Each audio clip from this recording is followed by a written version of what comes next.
Vvitch. Kind of coming full circle here, doing a little Macbeth tonight. We started with Macbeth. Now here we are back at Macbeth with the Witch. Give it another couple minutes here. We'll be starting shortly. The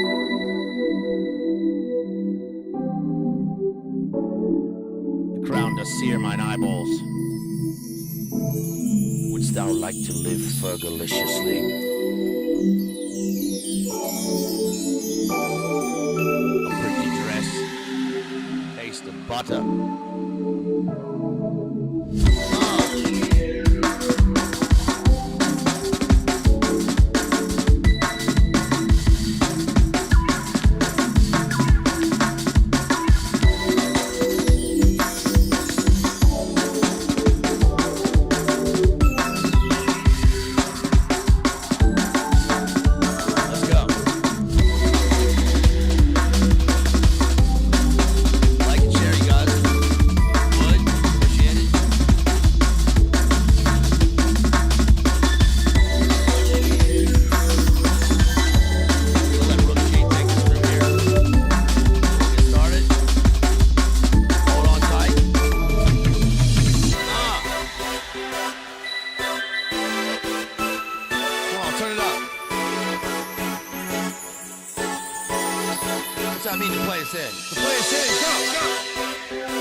Thank you to Rooks G for letting us use his music right there. You can grab his music anywhere. ROXG, his name is in the video description. Shouts out to everybody out there right now. Thank you for joining me here on a Monday night. We're doing double duty here because we did a member stream earlier today on the movie Speak No Evil. We're in the midst of spooky season. Really, we're reaching our apogee here right now with the movie The Witch, which is one that I can't believe that we haven't covered. But we're going to cover it tonight. This is a 2015 movie by Robert Eggers. Is that his name? Robert Eggers? And it really is one of the, again, it's like Hereditary or Rosemary's Baby. This is really one of the cornerstone movies, I think, in horror. The horror. The horror. It's impossible for words to describe what horror means to those who do not know. Horror. You must make a friend of horror. Horror and moral terror are your friends. If they are not, they are your enemies. They are truly enemies to be feared. I remember like it was 1,000 centuries ago. Okay, I'm not going to do a full apocalypse now all night. But this is really one of the cornerstone horror movies, and it's certainly one of what I call the new horror. And again, I was not a horror fan growing up. I didn't really, I saw the films, but I wasn't all about horror movies. And really, it wasn't until much later, pre Carunca, way post Big Nine, that in the postmodern era, that I really got a grip on how horror movies are changing the landscape of film. And of course, what we know about revelatory, revealing, relevant information, data, aesthetic data that we get from the field of top down elite culture, and how we can get a grip on occult, the esoteric, and get a glimpse into some of these dark things that we get through, especially through film. Film is still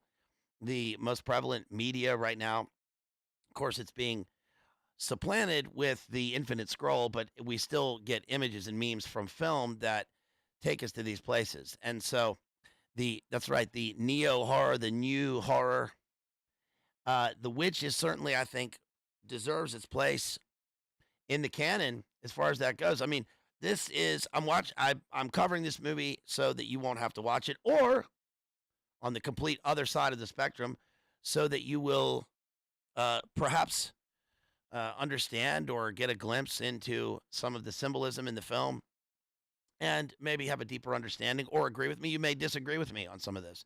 I think that works like this really do they sort of operate on multiple levels. And so tonight I'm going to go through some of the what I see as the a kind of pedigree for this film. Obviously, because it's a New England folk tale, that's what the subtitle says on the poster. This is The Witch, written in an archaic form, an archaic spelling, with a New England folktale as the subtitle. And it really, we can't help but look at this through the lens of literature, especially Nathaniel Hawthorne with The Scarlet Letter, or Washington Irving with The Devil and Tom Walker. You may remember reading those books. You may have read them in school. You may not have. That's okay. I'm going to talk about them a little bit. And I'm also going to take us through Macbeth, because it's really, I think, it's sort of impossible to talk about art and witchcraft in art without looking at Macbeth, because I see that as the standard, as the bulwark, as the if the fatal entrance of Duncan under my battlement, says Lady Macbeth. Lady Macbeth and the witch are similar, at least similar looking characters in terms of their casting in the Polanski Macbeth. But what I think is really important is the way that characters change. They don't necessarily evolve, but they certainly change, and they change outside of themselves and within themselves, sort of simultaneously. Macbeth works on so many different levels that, uh, you know, in terms of dissociation, in terms of witchcraft, in terms of megalomania, a kind of Nietzschean apotheosis, or as a sort of a Gnostic paradigm, whatever we're going to see when we go through this. I think that it's important to look at that poem, at that play. It's a verse play. Of course, it's Shakespeare. It's the first one that I ever covered on this channel. My favorite play, and I think it's important to look at some of the language of that. I also have a couple other books here that I'm going to take us through with some interesting things that occur as we go through The Witch. One is this book that's done me a lot of good over the years. I got this when I lived in England. This is The World of Shakespeare: Animals and Monsters, because there are a series of familiar spirits that occur in the Witch that are important for understanding the narrative. Also, this book right here by Gary Wills called Witches and Jesuits, which I referenced before when I did the Hocus Pocus stream with DPH, Church of the Eternal Logos. Harold Bloom's Macbeth is obviously going to be up there. I've also got Ted Hughes' Shakespeare and the Goddess of Complete Being, which gives us a couple things that I might use. Even this book that I've been referencing recently, Sons of Cain, the history of serial killers, deals with this because it talks about one thing that I'm going to get from this book that's falling up, this book that I got for free and that's falling apart, but is actually a pretty decent encyclopedia of witchcraft, werewolves, and other monsters, which is sometimes it's important to find books like this, especially books that you think would not be up to par. A lot of times, children's literature that you read when you were younger, especially with Mother Goose, etc., are indicative. They convey a deep complexity in terms of archetypes for how we understand film. So I think it's important to go back and look at those sometimes. So let's talk about The Witch. This is 2015. I'm going to take you through what the film is. In a nutshell, The Witch is about a family of Puritans who are in, I guess it's 17th century New England. They are, at the start of the film, cast out, or they cast themselves out from the plantation, and they end up in the wilderness. They are, as it seems at the beginning of the film, too hardcore even for the Puritans. So they drive themselves out, literally getting the gates shut on them, and they go out into the wilderness. Time passes, and we now see that yes, everyone has to have a shot next time that I say Macbeth. Macbeth, or the Scottish play. So time passes, and we now see that they've made a home on the frontier. They've carved out a little piece of the wilderness, and we see that there's a mom, dad, and there are 4 kids. There's Anya Taylor-Joy, who plays the oldest daughter. She has a little brother, and then there's a pair of Gemini twins. Now, what's interesting is that the little kids, the boy and the girl, are a kind of Apollo and Artemis archetype here in terms of a young Gemini twin duo where they are sort of inseparable from one another. And this really plays into Arthur Miller's Crucible in terms of the hysterical aspect of the movie. But it actually turns out that Anya Taylor-Joy's character, Thomasin means Gemini. It means twin or Gemini. Thomas. But she is going to be, as we see, there's someone or something else inside of her that's going to come out throughout the course of the movie. So the movie begins basically with them doing their work. You know, they've got the corn, they're harvesting corn. I'm sure they're trying to they're not in Virginia, so I don't know about tobacco, but there's certainly corn, and they're trying to make their way in this homestead. And Anya Taylor-Joy Thomasin goes outside, and she's got the infant. There's actually a 5th child. She has an infant, and she's playing peekaboo. And the first disturbing thing I think that happens in the movie is that she's playing peekaboo. You have to listen to the sound of the movie. The sound is really, really intense in this. I think that as far as films go, I mean, Donnie Darko is probably the best example of how the soundscape will illustrate. It'll fill in the holes and the void in our consciousness and in terms of our imagination, and really movies work through a kind of subconscious movement and pushing towards whatever the climax is going to be in terms of the narrative, what named the film. But really great films do this well, and it's so subtle. I'm not talking about the score, because there's hardly a score in this movie. There's very little music. It's just the sound of nature and the sound of the family doing their thing, because that's indicative of 17th century New England. But when we do get music, when we do get the sound of music, it sounds otherworldly, and it sounds, from their perspective, like something evil has infiltrated their clan. So the first thing we get is Anya Taylor-Joy playing peekaboo, and we get this sort of dual perspective. We're looking up at her playing peekaboo, and we're looking down at the infant. And on one of the final times where she says, boo, um, she removes her hands and there's no child. And we hear a kind of, we hear a sound of rustling. And this is so spooky because the sound of the crisp leaves and the woodland, which is far in the distance from where she is in the grass, the sound of the wind through the grass leads you to believe there's someone else. There's kind of like T.S. Eliot is that was there a second person beside you? When I see a second person beside you, remember in the wasteland, who is that other person beside you? Well, there's an unknown entity. But the question is at this point in the music or in the film, do we think that they're imagining this? Is this going to be a case of hysterics within the family and they're drawn inside themselves despite their outward religious trappings? Are they drawn inside themselves into the evil inside them and then outwards to turn on each other, or is this going to be an actual entity?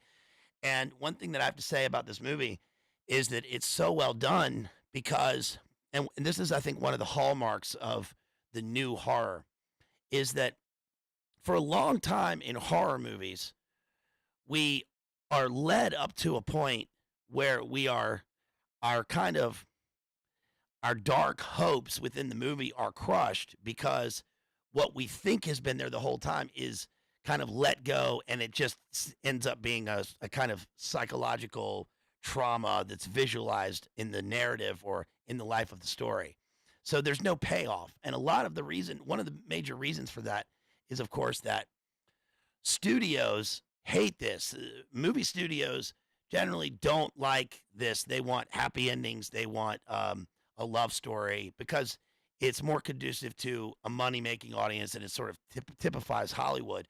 But one of the great ironies here is that Hollywood, with its movie magic and its stars, right? Every man and every woman is a star, and we're looking up at these people on screen who, in a sense, in a figurative sense, will live forever. One of the great ironies of this is that these movies, like a movie like The Witch or like Hereditary, where the worst possible thing that you could think could happen actually happens, is what we really remember Hollywood for. Even the term Hollywood gives us a kind of magical pedigree, and so uh, I think that it's sort of like if you remember reading the Scarlet Letter, one of the points of the Scarlet Letter is that the eeriness of the story is about the the conflict between Hester Prynne and the village and who actually is more moral, who actually is at odds with themselves and with each other. And then there's an outside force which comes in with this, which is Chillingworth. And the kind of phantasmagorical weirdness of a guy as an imposter showing up in the village where nobody recognizes him is certainly eerie, but it takes a lot of suspension of disbelief to sort of have that realized on the page. Now, the Scarlet Letter is completely different, but it is certainly part of the provenance. It's a kind of prerequisite for this film because, of course, we have the New England wilderness. Of course, the Scarlet Letter would take place in the plantation village that they just left, not out in the outside. It kind of takes place in both. But the idea of the imposter has always bothered me because, you know, imagine it in your own life. And I'm not saying that stories have to be realistic. Many times stories are great literature, great film is truthful without being factual, as Norm Macdonald says. It's not all real, it's not all factual, but it certainly is true. And so the fact that a guy can disappear from a village and then reappear in costume and nobody recognizes him certainly is strange and unbelievable, but it does speak to a kind of inner quality that we have with the unrecognizability of people that we know. Just think of American Psycho. American Psycho is probably the best example of this because, of course, that takes place within the trappings of 80s capitalism and superficial money and big 80s and politics in New York City, and nobody really knows each other. And yeah, as Kit says, it kind of speaks to a kind of hyper reality. But we can certainly see this now. I think in our own lives, this is also sort of reached some sort of weird endpoint where we are right now in society, because the fact that, we carry these black mirrors, not we all do, we all kind of carry these black mirrors around with us, and everybody, is doing their own thing.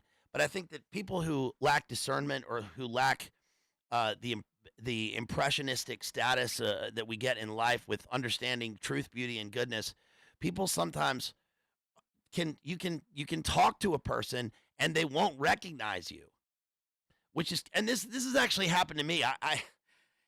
It's kind of like, it's that feeling of when you go out in public and you feel like either everyone's looking at you, or everyone's looking right at you, and they don't know who you are. A lot of times this will happen in a car when you're at the stoplight.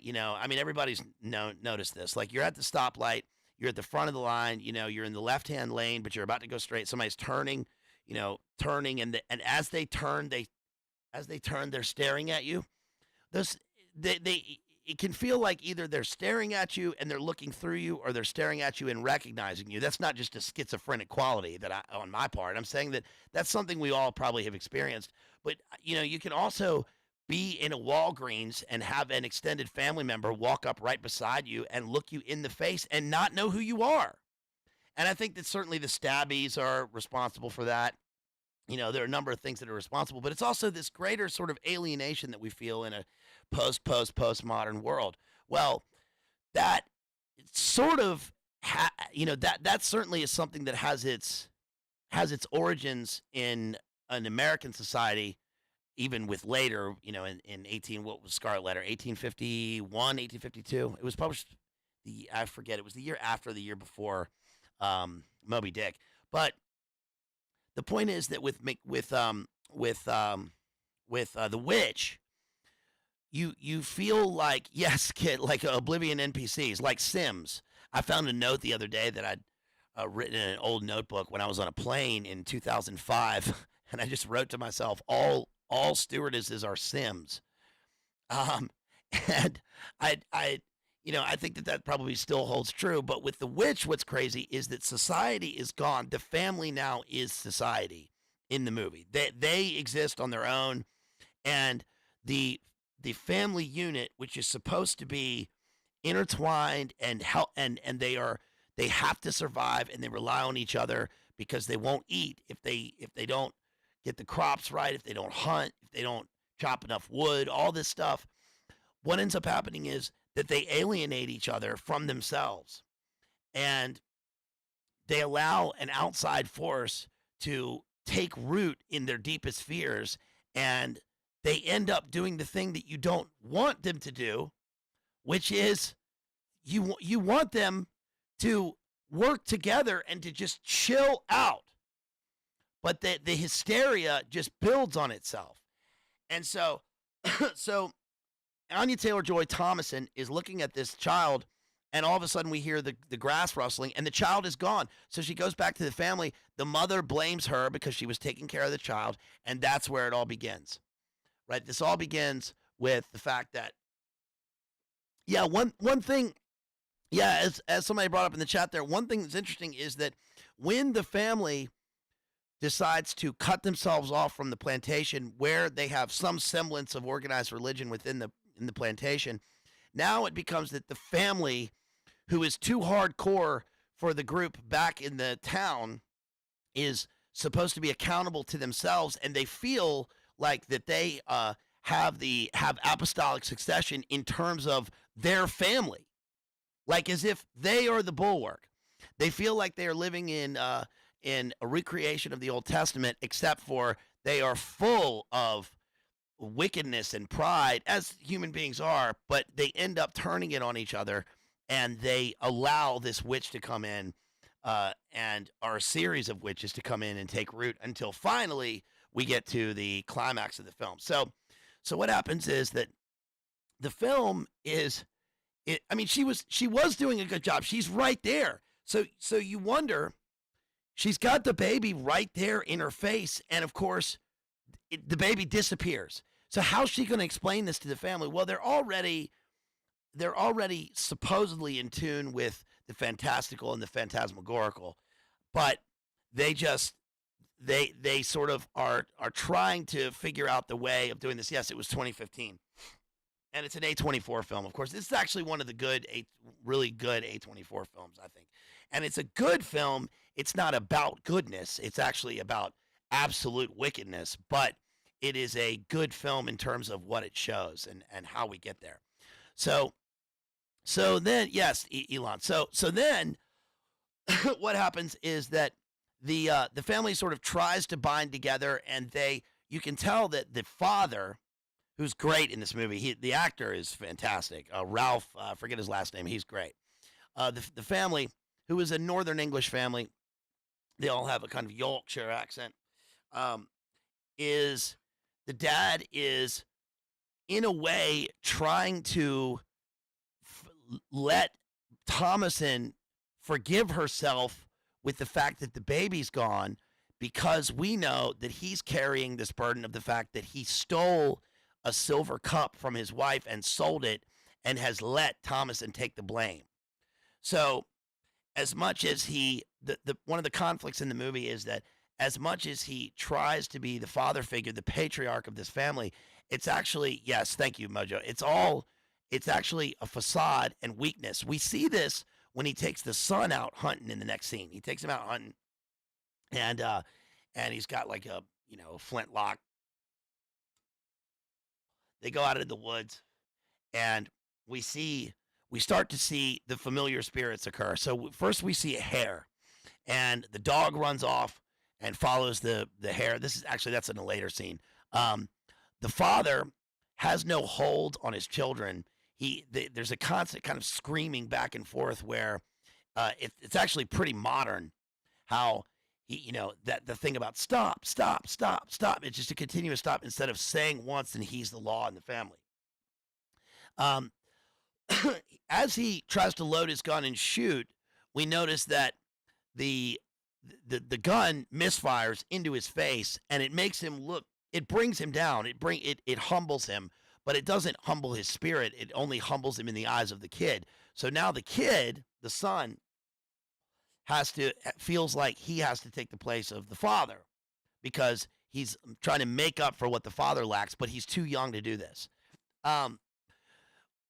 There's some weird, very, very weird Oedipal things going on in the film. For instance, when they get back, there's one scene where they get back and the mother comes out and tells the daughter that she has to undress the father and she has to wash him or something like that. And it's the way it plays off is totally normal within the life of the movie. But us watching it, we go, what is happening here? Is there some sort of subtle Oedipal undercurrent that's happening? The way that he looks at his daughter in the movie is obviously directed, and it's supposed to be some sort of strange, gross sexual tension that occurs. The brother also has the same thing with the sister, and so we get this kind of INCES element that's brought in because they're all alone as this family out in the woods with nobody else around. Plus, not to mention the fact that they're growing up and they're confused. So that's one of the most disturbing things in the movie. It's not outright; it's very subtle when you watch it. But then there's a scene where there's a revelatory scene here where Thomason and her little brother are out washing the clothes in the stream, and the Gemini twins come along and they start chanting about Black Phillip, Black Phillip. Well, Black Phillip is the name of the goat that they have, and what's really crazy when you watch the film, it's obviously immediately noticeable that the casting of Ralph Ineson was due to the fact that he resembles Black Phillip. The guy looks like a goat. Did you notice? I mean, surely everybody else notices this when they watch that. It's evident, like right when you watch it. His eyes are very far apart, and he's got a kind of goatish face. It's really crazy casting, and that's obviously purposeful. But they start saying Black Phillip, and they say that they noticed the witch in the woodland. They saw her riding, and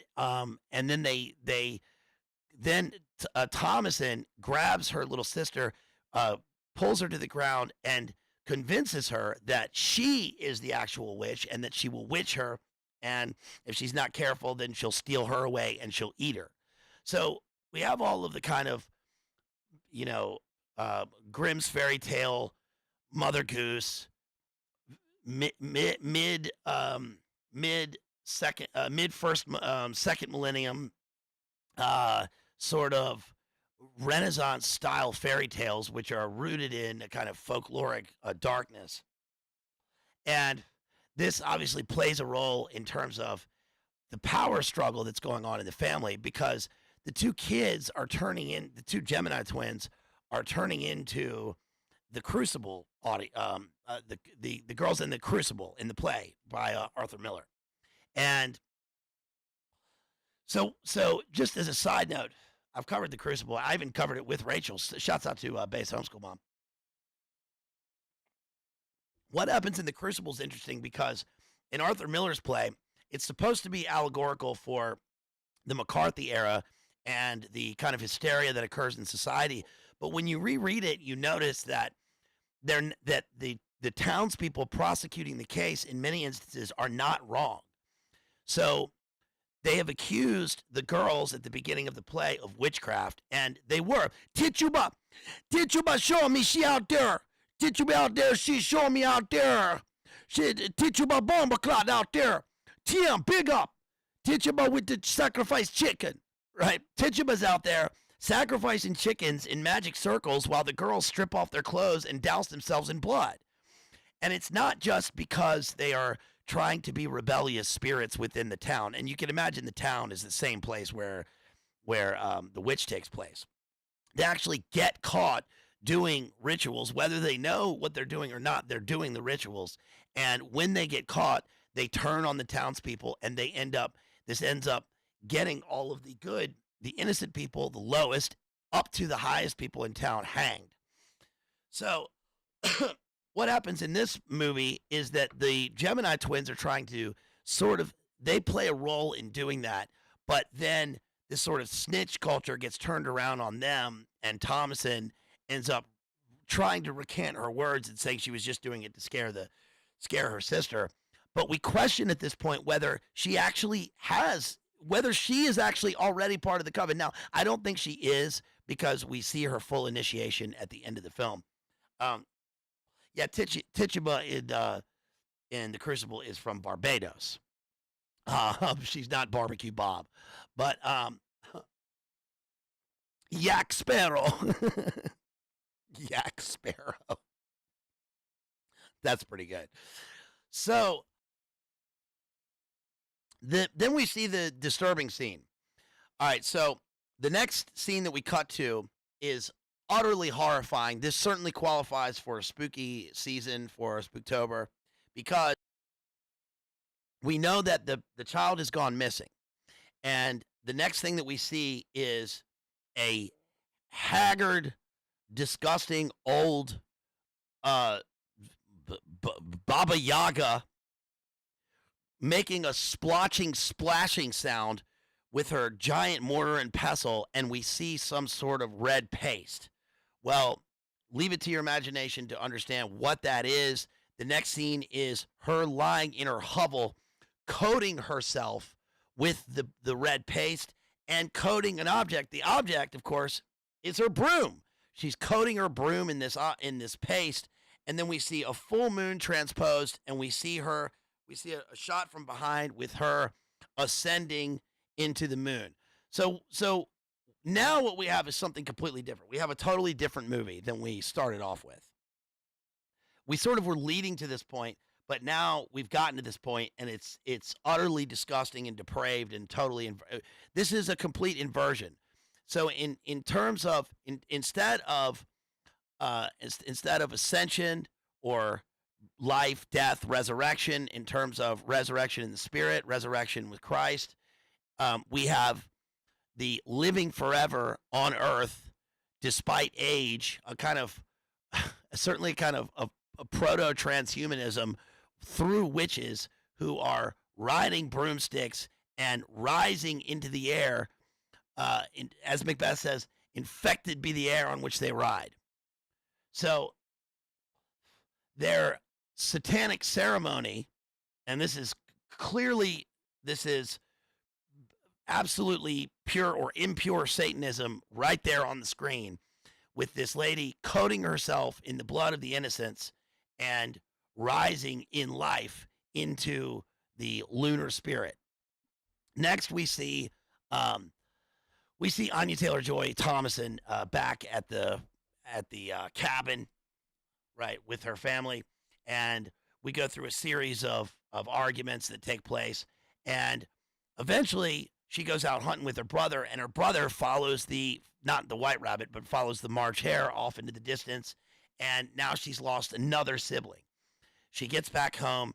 Now the brother is gone, and this is pure Crowleyanism right here. So we see from the brother's perspective what happens when he ventures into the woods. He is confronted by the Scarlet Woman. This is the Snow White and the Seven Dwarves witch with a scarlet cloak on, who is physically who's physically ample, and who offers him the forbidden fruit, which we know later he has either taken or she shoved down his throat. But he has gone into the Hansel and Gretel gingerbread house, and we are afraid about what's happened. Well, it turns out that the family is starting to tear at each other inside the house while it's raining outside. The dad's about to go looking for him, but then we hear the cries of the boy who's returned, who's gone through this horrible baptism of fire, and then he's being washed in the rain, who shows up, and he has been fully witched. And they take him up to the roof of the house, up into the attic of the house, and he's got these weird cuts and scars all over him. He is clearly witched. He's clearly possessed. And we can tell that this scene represents the boy is a martyr. The boy is quoting scripture. He's fighting with everything that he has, with everything that he's been given, and he's fighting with the power of Christ. He's fighting however he's been witched, and the family doesn't understand. The children are making a mockery of it. They're starting to tear at each other instead of addressing him, and he ends up passing out and then waking up again and coughing out what looks like a rotted apple. So he's eaten the wicked witch's rotted apple. He's eaten the forbidden fruit, or she shoved it down his throat. He coughs it up, and then he dies. It's absolutely horrible. Well, then the test with the dad, who sees himself as he's a failed patriarch here at this point. He tries to get the family to pray, because he says that if you can pray, if you can speak the Lord's Prayer, then you are not witched. And of course, Thomason is able to recite the Lord's Prayer. They get on their knees in a circle around the boy, and they're praying. They're praying for his soul. But the two children cannot. And whether they are playing or not, the fact is that if they're playing, it makes it worse in this situation. The dad takes him downstairs, locks him up in the goat pen with Black Phillip. Black Phillip is the black goat in the family. And then we see another scene, another horrible scene. So in this scene, what happens is Thomason is milking the female goat, I guess. She's trying to get the goat milk. And as Lady Macbeth says, "Take my milk for gall, you murdering ministers." This is a bad omen. The milk has turned to blood. She kicks the bowl, and we watch a close-up of the blood spilling into the earth, spilling into the hay, right? As the dad is later going to say, "Corruption, thou art my father," quoting Job. And they're locked in this goat hovel, and we hear they all fall asleep. This is truly horrific. We hear something on the roof. This is the witch flying. We look over, and there is a ginormous, haggard hag in the corner drinking the goat milk or the goat blood, who turns around and right, and screams at them. They all scream. Anya Taylor-Joy Thomason gets up. Next thing we see is the next morning, where the dad is woken up. He's alone in bed, because overnight, by the way, the mother, who is slowly going crazy, the mother wants she wants out of this whole place. She wants to go back to England. There's no going back to England for them. She wants to go back to England. She wants to get out of the wilderness, and she starts turning on the rest of the family as well. She's completely done in by trauma. And then what happens is I didn't notice this till much later, till many viewings. We hear the voice. Notice this in the film. You hear the voice of her son, who has passed away at this point, appear to her off screen and offer her the book. Did you notice that when you were watching it? I didn't notice it. He offers her the book, and the next thing we see is the mother. She is breastfeeding her baby, but what we see outside of their vision is that she's breastfeeding a raven. There is a raven plucking at her breast, literally eating her. The dad wakes up in the morning. The wife is in bed with a blood stain on her heart, so she's shed her first blood, and her first blood has been sacrificed. Now she's shed her first blood, and he goes outside, and he sees that the goat has been slaughtered. There's a hole in the roof of the hovel. The Gemini twins are missing, and he sees that were they missing at this point? I can't remember, but they're gone. And we see Thomason. Thomason has tried to claim that it was actually the Gemini twins who took the deal with Black Phillip, because Black Phillip has been speaking, Satan has been speaking through Black Phillip to them, and she's kind of the last one in this family. Well, at this point, Black Phillip gores the dad, who falls in and dies, crushed by the wood pile. And there's another whole set of symbolic references with this. So here's the deal with the dad. The father cannot stand up for himself. He cannot stand up for his family. He seems to be doing the best he can, but he's weak, and Thomason calls him out on it. All he does continuously, instead of provide for his family, instead of hunt, instead of, there's a blight on the crops.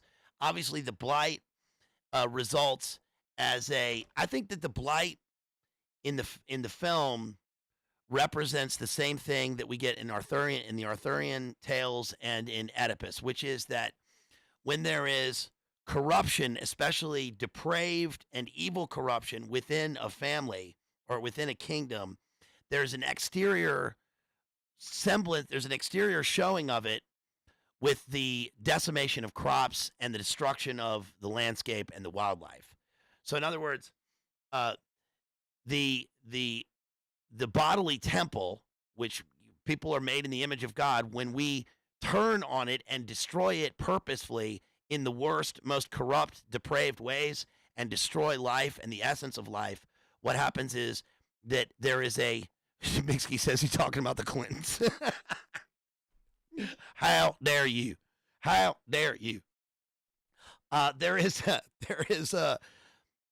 the landscape is blighted. Remember, that happens in Oedipus Rex, because in Sophocles, what Oedipus does is at the beginning there's a plague on Thebes, and he continuously curses the source of the plague without knowing that he's cursing himself. Macbeth does the same thing in the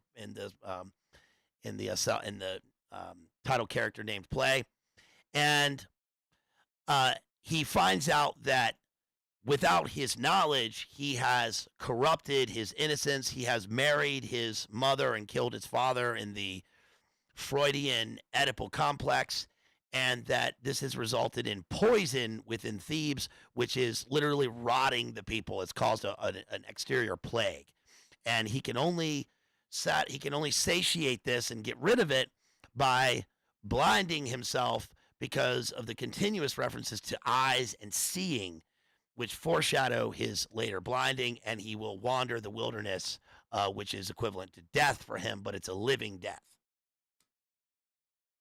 So the same sort of thing, I think, has happened in The Witch. I think the reference here, what we're supposed to subtly take away, is that there may have been some sort of disgusting creeper shenanigans that went on in the family without even the characters even realizing it, or rather the victims even realizing it. There's a dissociative aspect to this.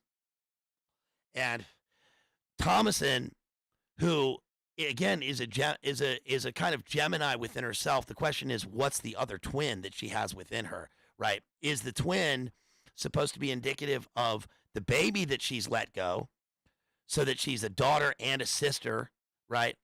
Or she's a daughter and a granddaughter to her dad, or is it just from the implications with her brother at the stream? Um, Regardless of that, what happens is that the entire farm is blighted, and that Black Phillip, as the we have dominion over animals, as the animal takes dominion over the family and kills the dad.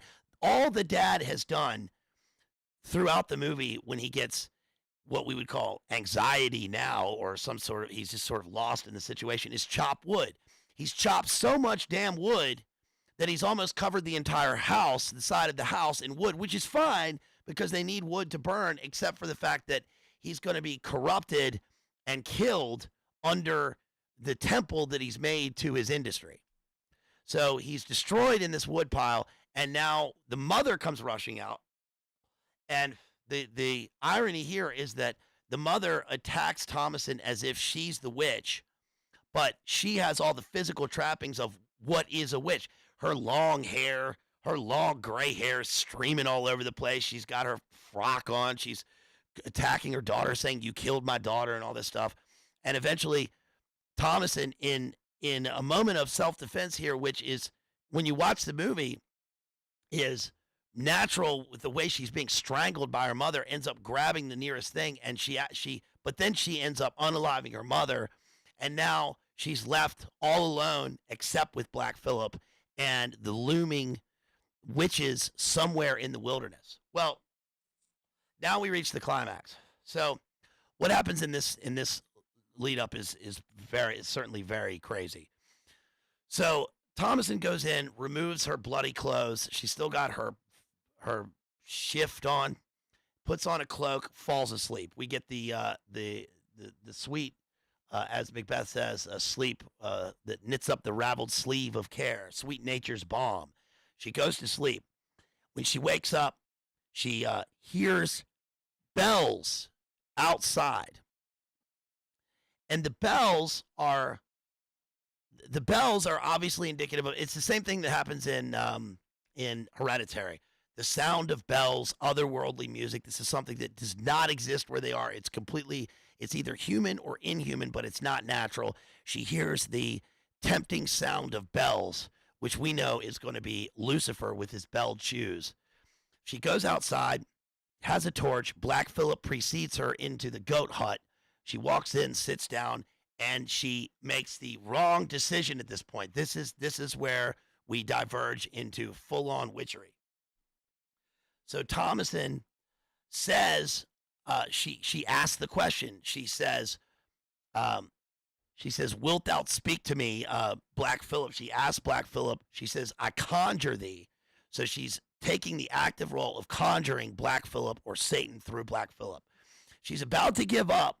She says, "Dost thou not understand my English tongue?" And then Black Phillip, we hear, this is the haunting scene in the movie. We hear Black Phillip speak to her. "What dost thou want?"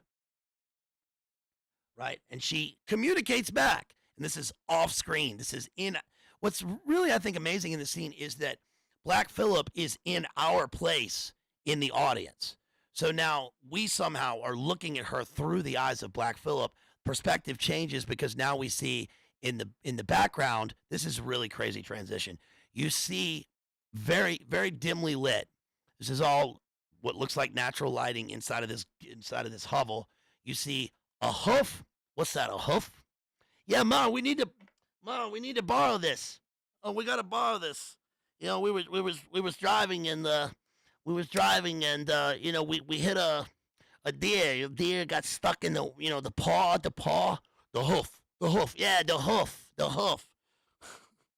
So the hoof turns into a belled slipper, a Luciferian belled slipper, and then we see the face of Lucifer in the background.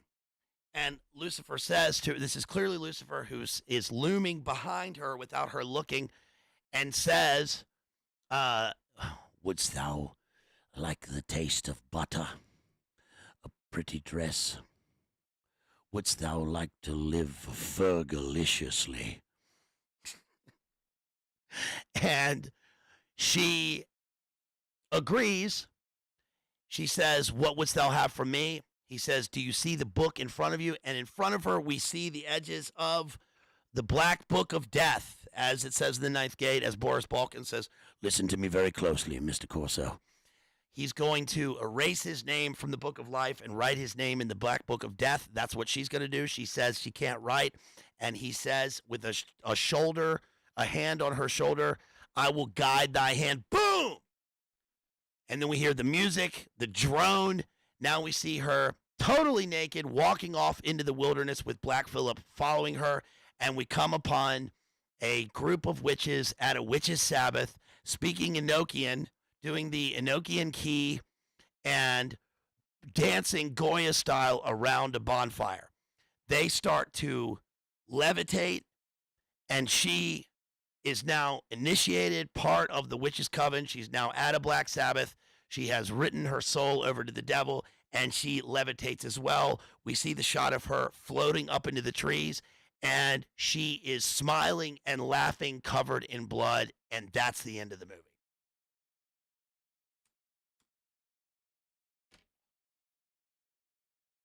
Remove thy shift.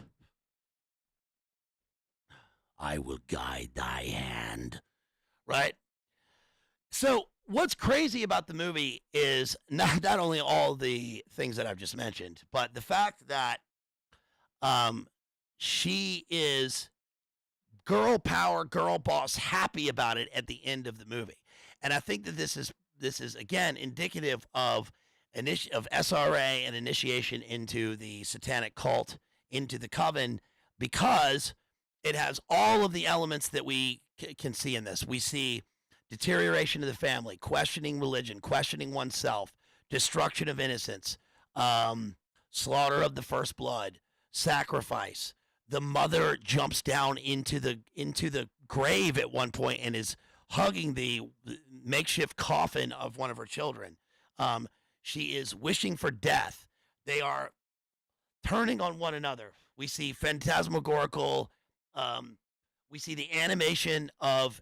We see animals animated by spirits. We see the exterior witches in terms of their night mode. We see levitation through pride and hubris. We see living forever as gross, disgusting creature beings. And then finally, we see the apotheosis of the what would she be? The supplicant into the magister, right? Into what results in this. Yeah, Mela says ecstasy. I mean, this certainly is what they call jouissance, right? It ends on the absolute denouement, on the absolute ecstatic moment. But the ecstatic moment is a rising through fall. Of course, they're rising up means they're falling even further into hell. But this movie is absolutely intense. It's very well done, and of course, you know like Mad Mink says, the weakness of her father, the weakness of the dad to be able to keep it all together, the way that the family turns on each other, the fact that the family unit is broken apart in a kind of proto postmodern destructive sense. There's no stability. There are no rules. There are no boundaries. The boundaries are broken apart by the people. They break the boundaries. They break the bounds of reality at the very beginning of the film. And it's not the fact that they leave and go off into the wilderness. We're not talking about Davy Crockett and Daniel Boone here. We're talking about when they walk off. Yeah, when they walk off into the wilderness, there's nothing else. There's nothing. We see the Native Americans for one instance at the very beginning of the movie. But even they are inside the bounds of the plantation at the beginning of the film, as they call it. So these people have left England and they've come to America seeking their absolute liberation and freedom through what they see, through their prelest, by being their own religion. No, they're going to be the zealots, right? No, these guys are going to be the ones. No, this time it'll work. And instead, they fall to corruption and sin, as the dad says in his last moment, quoting Job. And it's not that it's not just that. It's the fact that there really are witches in the movie. There are these demonic beings who really are preying on them, which is, I think, the insane thing with this movie. So, just a few things that I wanted to cover here, especially with some of the things that occur in the movie. One thing is, I'm going to look at this book real quick and tell you about some of the animals that occur. So, first of all, there is the goat. This is what this book has to say about goats. This is World of Shakespeare, Animals and Monsters, Alan Dent. Goats. This is pretty, actually seems trivial, but it's pretty clever. Goats are goatish, as men can be.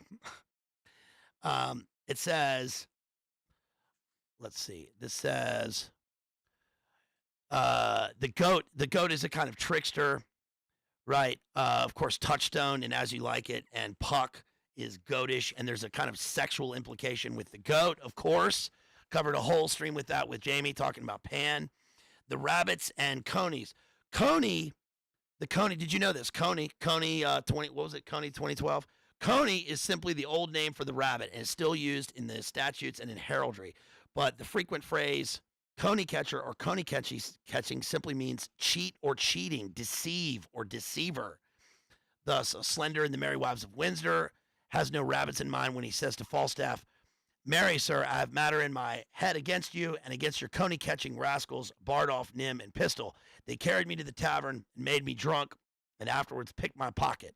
But Rosalind, in the guise of Ganymede, clearly has the rabbit in mind when she is thus accosted by Orlando in the Forest of Arden, in As You Like It, Act 3, Scene 2, line 339.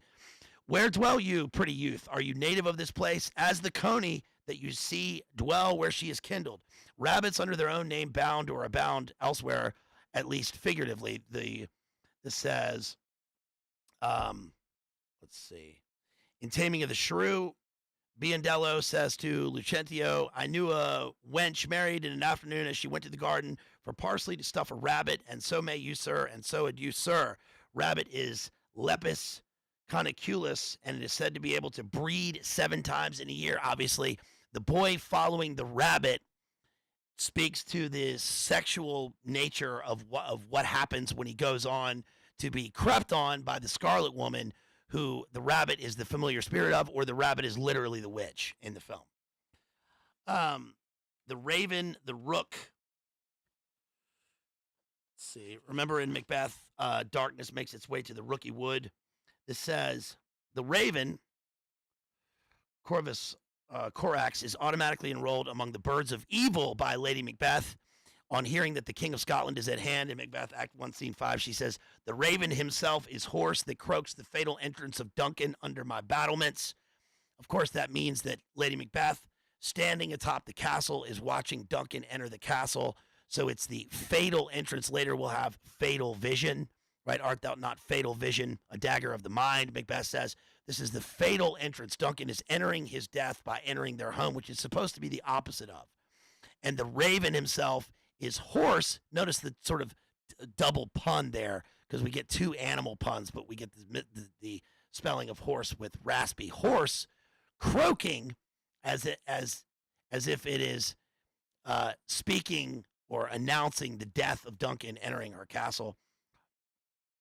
For a blistering curse on both Prospero and Ariel in The Tempest, which I've covered, Caliban mentions his own mother, the foul witch Sycorax. "As wicked dew is ere my mother brushed, with raven's feather from unwholesome fen, drop on you both." I've covered The Tempest. Let's see. In Troilus and Cressida, Thersites is a habitual croaker. "Would I could meet that rogue Diomed. I would croak like a raven. I would bode. The Queen of the Goths in Titus Andronicus, I've covered Titus Andronicus, says of her blighted and baleful forest, Act 2, Scene 3, "Here never shines the sun, here nothing breeds, under the nightly owl or fatal raven." Othello compares to the raven his memory of that handkerchief in Act 4, Scene 1. "Oh, it comes o'er my memory, as doth the raven o'er the infected house, boding to all."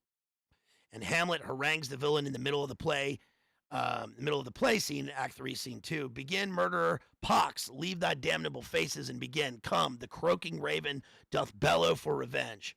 These are but 6 of 3 times as many ravens that croak darkly throughout the plays. The raven is not nearly so much in evidence, though some odd variants of its name occur in some magic places. In King Henry VI, which I've covered, and the raven rooked her on the chimney top, and Macbeth, yet again, Macbeth has his infinitely sinister Act 3, Scene 2, line 49, light thickens, and the crow makes wing to the rooky wood. It's one of my favorite lines of Macbeth. Of references to that other member of the Crow family, the Chuff, one is very seldom heard in the theater, being in a longish speech by a minor character called First French Lord, who must nevertheless seem to be speaking cogently about any international conference of this present or any other century, and all's well that ends well. Therefore, we must every one be a man of his own fancy, not to know what we speak of one to another, so we seem to know, is to know straight our purpose. Chuff's language, gabble enough and good enough. As for you, interpreter, you must seem very politic. The other reference to Chuffs and to rooks, likewise, is in Macbeth's searing speech to his lady at the end of the banquet scene when their guests, together with Banquo's ghosts, have all departed. And this, again, is something that is a kind of prerequisite for understanding the witch, because the sun appears as a ghost in the film. It will have blood. They say blood will have blood. Stones have been known to move and trees to speak. Let's see, by maggot pies and chuffs and rooks brought forth the secret man of blood. And then finally, let's see, what was the other one? I was going to talk about the cockatrice and the basilisk. Okay, let me move on to this one. A couple of things in this book right here, this Witches and Vampires book. First of all, one can't help but think of Elizabeth Bathory when one sees the witch pasting the disgusting, gross bomb. It's not Sweet Nature's bomb. This is the disgusting bomb when she is smearing herself in the blood of the innocents. And again, one can't help but think of Elizabeth Bathory. So this is Elizabeth Bathory. 1560 to 1614, blood-bathing noblewoman called the Blood Countess. It is not known if Elizabeth Bathory actually drank blood, but she was obsessed with bathing in it. Her obsession might be considered a form of vampirism, especially considering the lives that were sacrificed for her habit. Bathory was born in 1560 in Transylvania to a noble family who dominated the region in the southeast of Hungary and what is now Romania. She was a great beauty, but was an ill-tempered child. At age 14, she became pregnant by a peasant man and was sequestered until she gave birth. At age 15, she was married to Count Ferenc Nadisny, a wealthy man who was many years her senior. She went to live at Castle Savar, the Count's family estate. She was an accomplished hostess, but also sadistic to servants and peasants. The Magyar nobles had virtual free reign to do whatever they pleased, and the slightest whims and grossest of perversions had to be obeyed. Bathory seemed to enjoy tormenting pretty girls. A cousin of her husband's was accused of stealing fruit, and in punishment, Bathory had her tied naked to a tree and smeared with honey to attract insects. Her husband also taught her to discipline servant girls by putting oiled paper between their toes and setting the paper afire.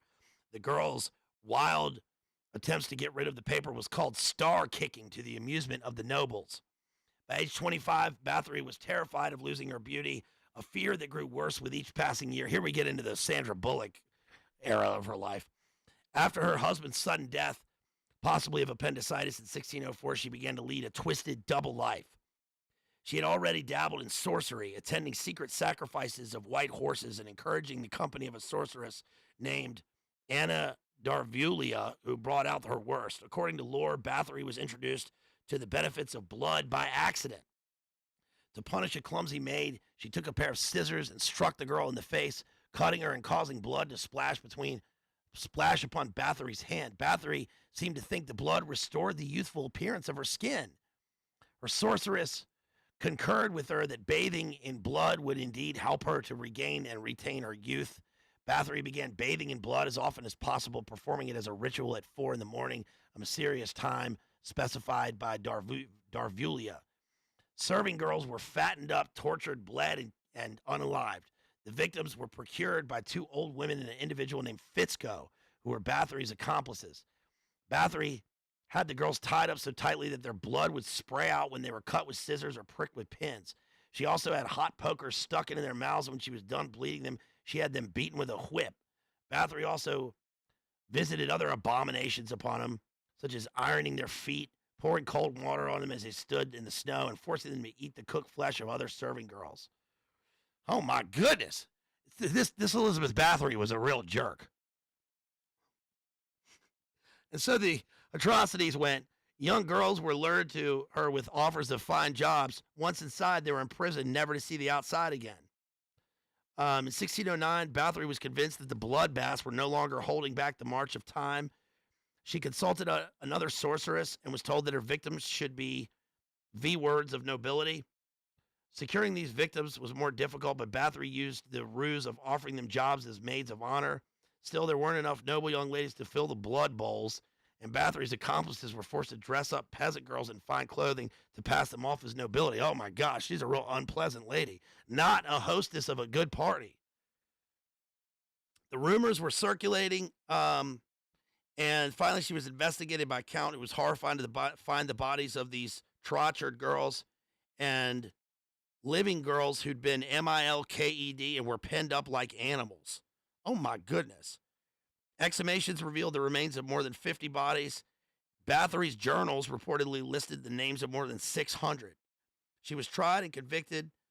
The accomplices were tried and convicted. One was beheaded and burnt. 2 had their fingers torn off and then were burned alive. Bathory was not arrested or tried, probably because of her nobility. Nonetheless, she was punished.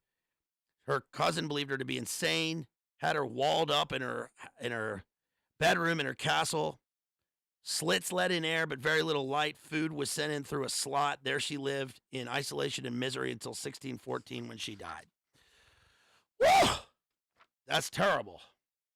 The smearing with blood thing. This says, sustenance of vampires.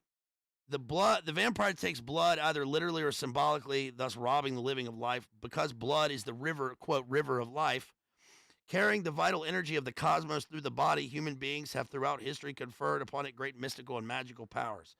Blood is soul, strength, and rejuvenating force. Blood sacrifices of humans and animals are performed to unleash these powers and propitiate the gods with the greatest of all gifts. The blood of gods and monarchs shed upon fields ensures the fertility and abundance of crops. I was just discussing that. The drinking of blood of one's enemy, a widespread and ancient practice, enables one to acquire the strength of the enemy. The strongest oath is the blood oath. Blood is a potent ingredient in magical charms and spells. A drop of a person's blood used in the spell can bring that person under one's powers. In many cases, the blood of an evil person is believed to have the greatest magical power. For example, the blood of executed criminals is said to be a powerful protector against disease and bad luck. Let's see. The whole vampire thing is obviously an inversion of the Eucharist, right? That's what it is. Living forever, right? Living forever on earth. By drinking by living on living blood versus the blood of Christ, right? Consequently, victims of vampires should either smear themselves with the vampire's blood or drink it in order to secure release from the vampire's curse. The remedy often failed, according to accounts. There was the case of this one dude who smeared himself with the blood of a suspected vampire but died and became a vampire himself. Oh, that sucks. But again, it's giving oneself a false new body, right? Allowing these witches to fly, to hover in the air. Another thing that they do in the movie is what's called here dream sending. Okay, have you guys heard of this? Obviously, we're just talking about this book. I'm not saying all this stuff isn't real. I think it probably is.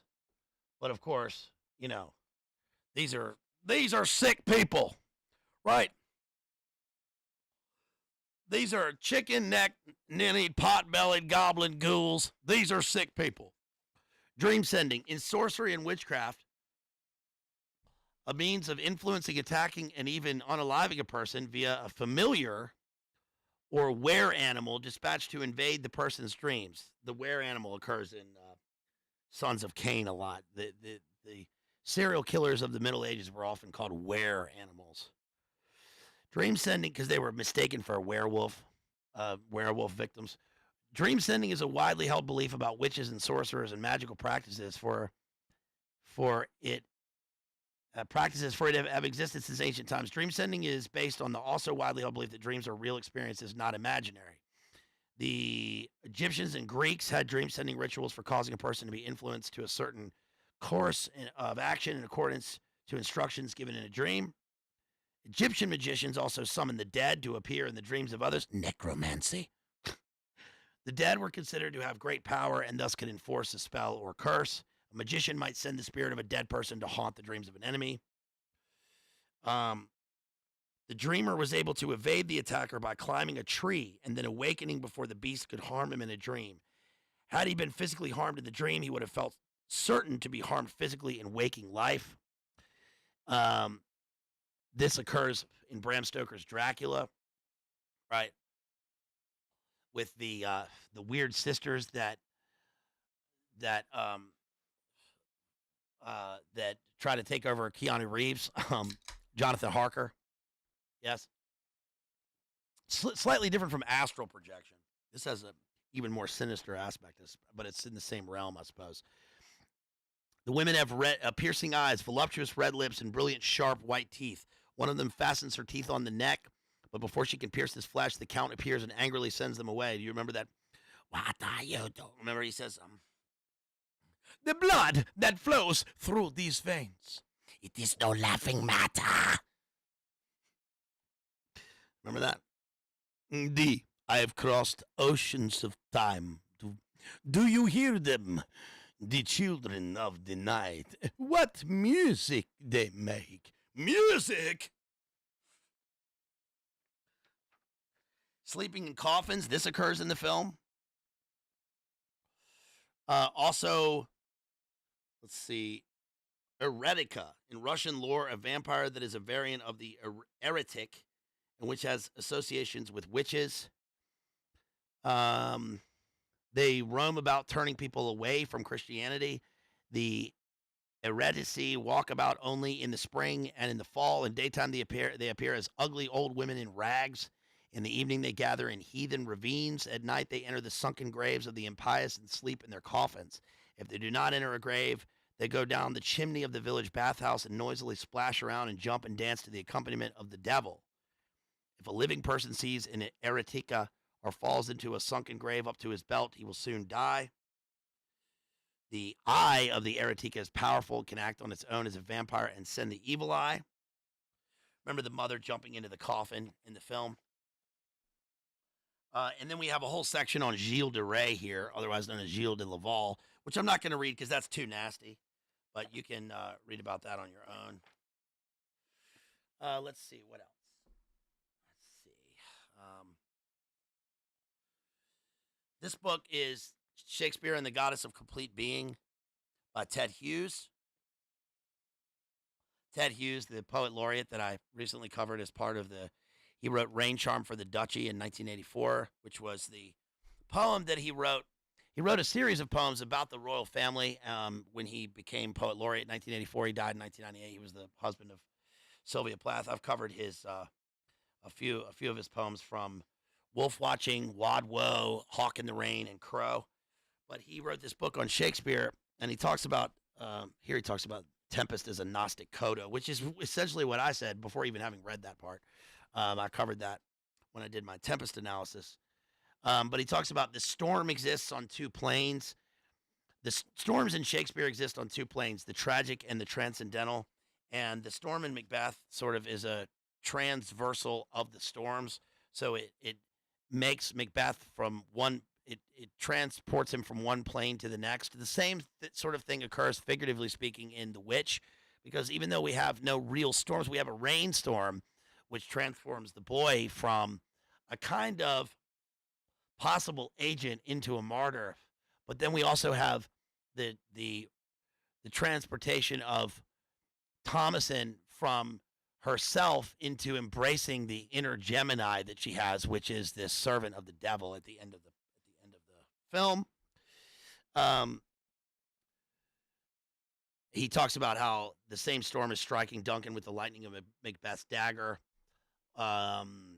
He says, but it rolls its words throughout Macbeth's horrified transformation, and divine things are revealed in the livid, fiery openings as he sees it approaching. This is when Macbeth is trying to convince himself that he should not kill his kinsman Duncan. He says, this Duncan hath borne his faculties so meek, hath been so clear in his great office, that his virtues will plead like angels trumpet-tongued against the deep damnation of his taking off, and pity like a naked newborn babe striding the blast, or heaven's cherubim horrors upon the sightless couriers of the air shall blow the horrid deed in every eye, that tears shall drown the wind. He says that when he's saying that by killing Duncan, that the cherubim will come out of heaven and will blow the storm blast in everyone's face, and they will show everyone who did the deed because he is so pure. And Macbeth decides to do it anyway, right? Blood will have blood, they say, he says. Here's Harold Bloom's Macbeth. And this is interesting because it's talking about morality as far as what we glean from stage plays or from by extension films. He says on the morality of the stage, whoever thinks that Shakespeare's theater has a moral effect and that the sight of Macbeth irresistibly repels one from the evil of ambition is in error. And he is again in error if he thinks Shakespeare himself felt it as he feels. He who is really possessed by raging ambition beholds its image with joy. And I think that's important to understand, because it's kind of the same thing with like how memes are made of scenes from movies that are horrible or about characters that are horrible, even out of context. And yet we find something likable or something to associate ourselves with in terms of the meme. You just pick any meme from any movie and you can find this, right? It seems to always be extant. It's the same way that, it's sort of the same thing about how, movies are made, like for instance, about drugs, and they depict the horrible aspects of drug use. Like look at Trainspotting as an example. And yet they are beheld by people with joy that watch this as if it's something to look for. So it's not that we gain our morals from looking at art. We have to have those grounded anyway, and our morals come from Scripture and from God. We behold works of art in a sort of a different paradigm, as either with Shakespeare the invention of the human, or we judge the morals based on the life of the people in the play or the movie. But we don't find our morals from lessons in film. William Blake called Macbeth of the ultimate visionary play, and this says, visionary fits come into Macbeth when and as they will, and his tendency to second sight is clearly allied both to his proleptic imaginings and to the witch's preoccupation with him. No one else in Shakespeare is so occult, not even the Hermetic magician Prospero. This produces an extraordinary effect upon us, since we are Macbeth, because we're watching it and he's the tragic hero. Though we are pragmatically neither murderers nor mediums, and he is, nor are we conduits for transcendent energies, for visions and voices, Macbeth is as much a natural poet as he is a natural killer. He cannot reason and compare, because images beyond reason and beyond competition overwhelm him. Shakespeare can be said to have conferred his own intellect upon Hamlet, his own capacity for life upon Falstaff, his own wit upon Rosalind. To Macbeth, Shakespeare evidently gave over what might be called the passive element in his own imagination. We cannot judge that the author of Macbeth was victimized by his own imagination, but we hardly can avoid seeing Macbeth himself as the victim of a beyond that surmounts anything available to us. His tragic dignity depends upon his contagious sense of unknown modes of being, his awareness of powers that lie beyond Hecate and the witches, but are not identical with Christianity. These powers are the tragic sublime itself. And Macbeth, despite his own will, is so deeply at one with them that he can contaminate us with sublimity, even as the unknown forces contaminate him. I think we most identify with Macbeth because we also have the sense that we are violating our own natures as he does. In other words, we watch Macbeth and we are filled with pity and terror by watching the downfall of this tragic hero, but we can't help but see ourselves in his place at times in the play. He's a human being.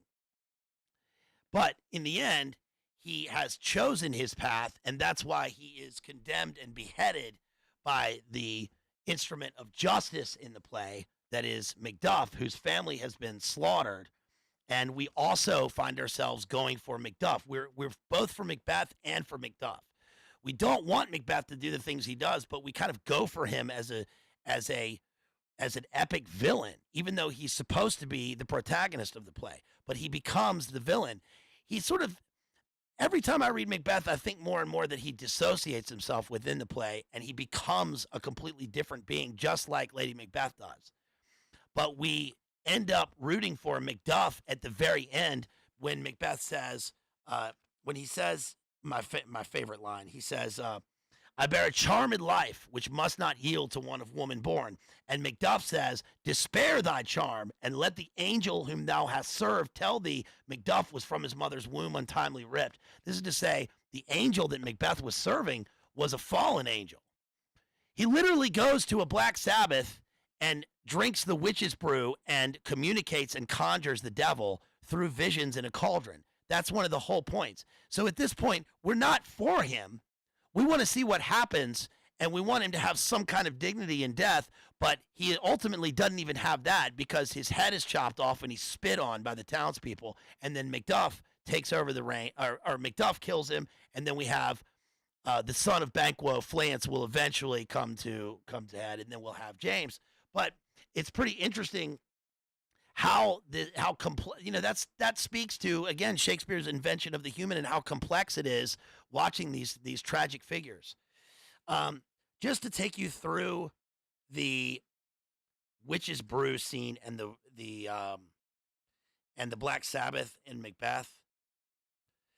I'm going to take you through what occurs here because this is, again, provides some sort of provenance for the movie The Witch. So, first of all, the important thing to remember here with Shakespeare is that there's an inversion even in terms of their language. The witches are speaking in the complete opposite of the natural order of things. Instead of iambic pentameter, they're speaking in a kind of trochaic hexameter or a trochaic trimeter. And thrice the blinded cat hath mewed. Thrice they begin on a. They're speaking in threes. They're the three weird sisters. This is an inversion of the Trinity with the three weird sisters, the wayward sisters, the fate sisters, and they are the fates, and they are speaking in the complete opposite of the natural order of things. They begin by saying, round about the cauldron go, in the poison entrails throw. Toad that under cold stone days and nights has 31. Sweltered venom, sleeping got, boiled out first in the charmed pot. I'm not going to read the whole thing because I think that I don't think that it's wrong to do the play. I think that there is a certain aspect to the idea of the curse on the play, but I do think that this scene is taken from a real witch's spell. I think that Shakespeare probably got it either, if not through John Dee, through someone at the time. I think that it probably is real, and that probably had to be the case for him, or at least he thought it did, because he was performing the play for James, who, of course, was the author of Demonology, and the occult was so strong at the time. But they basically go through their entire charm, and they end with, right, by the pricking of my thumbs, something wicked this way comes, and here comes Macbeth. And Macbeth greets them with, and this is perfect for the movie The Witch. He says, how now, you secret black and midnight hags, what is't you do? He questions them, of course, right? But they are secret black and midnight hags. This is important. Also just to bring up The Devil and Tom Walker, which is this short story by Washington Irving. Washington Irving is, again, the first American who made his living purely through writing. He precedes Poe. Of course, today I think is Poe's the anniversary of Poe's death in Baltimore, but Poe was a Richmonder, and the Poe Museum is here. So shouts out to Poe out there. A misunderstood figure, certainly, but that I've covered. But Washington Irving is interesting because he's a sort of a New England early proto counterpart to what Poe became, and interesting that Poe's Southern heritage eventually led him to be understood in a foreign land. It was Baudelaire that took up the cause of Poe and got him published. Poe, known as the Hatchet Man, um, but in The Devil and Tom Walker by Washington Irving, what happens is, if you remember reading the short story, is that um, there's a pair, there's an old miser couple, and they basically uh, they are completely cut off from the town in terms of their generosity. They hate other people. They hate each other. And Tom Walker ends up going into the woods, into the witch style Puritan woods, and finds himself at the site of some sort of Indian battle. And he literally sees a tomahawk in a skull with roots growing over it in the ground. At which point, a man appears to him, and the man, he smells a kind of sulfuric scent, and sees that the man is there. The man is Old Scratch, Old Nick, and he identifies himself as such. And he's called in the story a black man because he's covered in the soot of hell. He basically gives Tom Walker a chance to sign his soul over, so that he can be, and he can ask for what he wants. What wouldst thou have from me? Says Thomason in The Witch. And he basically asks for riches, which he makes through through usury in the town. Eventually, he is shut down everybody in the town. He ends up watching his wife go into the woods and never come back. He basically ends up getting his wife sacrificed because she takes all the silver and gold that they own into the woods, and he finds just a satchel caked in blood. And then eventually the guy gets hunted down by the devil at the end of the story, so the devil gets his due. But Macbeth says here, I conjure you by that which you profess, however you come to know it, answer me. So he demands, though you untie the winds and let them fight against the churches, though the yeasty waves confound and swallow navigation up, though bladed corn be lodged and trees blown down, though castle topple on their warders' heads, though palaces and pyramids do slope their heads to their foundations, though the treasure of nature's Germans tumble all together, even till destruction sicken, answer me to what I speak you. And then the witches say, speak, demand, will answer. Say if thou'st rather hear it from our mouths or from our masters. So, in other words, from our masters, the witches are speaking. They are conduits for the devil in this conjuring scene, and they speak one on top of the other, three in one, but it's a complete inversion. And Macbeth says, call him, let me see him. So he calls forth the visions. They pour more potions into their witch's brew. Macbeth says, tell me, thou unknown power. A witch cuts him off. He knows thy thoughts. Hear his speech, but say thou naught. Listen to him, but don't say anything. And then he sees the first apparition, Macbeth, Macbeth, Macbeth. Beware Macduff, beware the Thane of Fife. Dismiss me enough. Macbeth says, whate'er thou art, for thy good caution thanks. Thou hast harped my fear aright, but one word more. The witch cuts him off. He will not be commanded. And then he sees the second apparition. Macbeth then says, then live Macduff, what need I fear of thee? But yet I'll make assurance double sure and take a bond of fate. Thou shalt not live. So again, this is Macbeth taking a purposeful action, which is an inversion of everything good, of any kind of Christian generosity and thought, instead of thou shalt live, thou shalt not live. This is a commandment, but he's commanding the spirits that have been conjured through the devil in this Black Sabbath. And he ends up saying, listen, he says, I don't need to kill Macduff because the second apparition has told me that everything's going to be all right. But you know what? He's going to take a bond he's going to make assurance double sure and take a bond of fate. He's totally fatalistic at this point. And then he says, thou shalt not live. And he kills him in the vision, which of course is going to come back on him because as Banquo said at the beginning of the play, oftentimes the instruments of darkness win us with honest trifles only to betray us in deepest consequence. Then he goes on to say he gets 3 visions, and then they tell him, the witches tell him, seek to know no more. This is his real undoing. Macbeth says, I will be satisfied. After all, isn't the whole point of the Witch movie and of Macbeth and any movie involving witchcraft about ultimate temporal satisfaction of the senses, absolute liberation through the senses? That's why these people, these ghouls, do all these wicked things in succession, leading on one to another until finally it comes to taking human life and then to taking the soul. Macbeth says, I will be satisfied. Deny me thus, and an eternal curse fall on you. Let me know. So he's cursing himself at this point. And then they show him a vision of Banquo sitting on a throne, and this is where the word eyeballs comes from. Thou art too like the spirit of Banquo. Thy crown does sear mine eyeballs. And he says, what will the line stretch out to the crack of doom? He dissociates, and he sees a dissociation in his vision here. He sees Banquo and his line stretch out to the crack of doom until it ends with Flance. And he sees his own head replacing the from my mother's womb untimely ripped, the Caesarean Macduff appear. His own head replaces it, and we know that death will replace life. And then when they're gone, Macbeth says, again, this is just straight, this is exactly the Witch.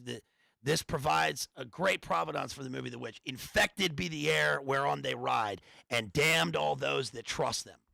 So he has just damned himself because he trusts them. And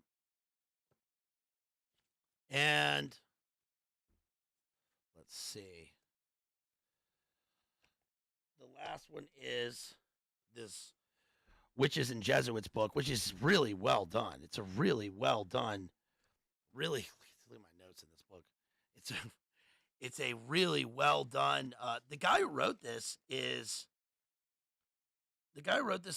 wrote Nixon, Agonistes, Reagan's America, Certain Trumpets, and the 1993 Pulitzer Prize winning Lincoln at Gettysburg.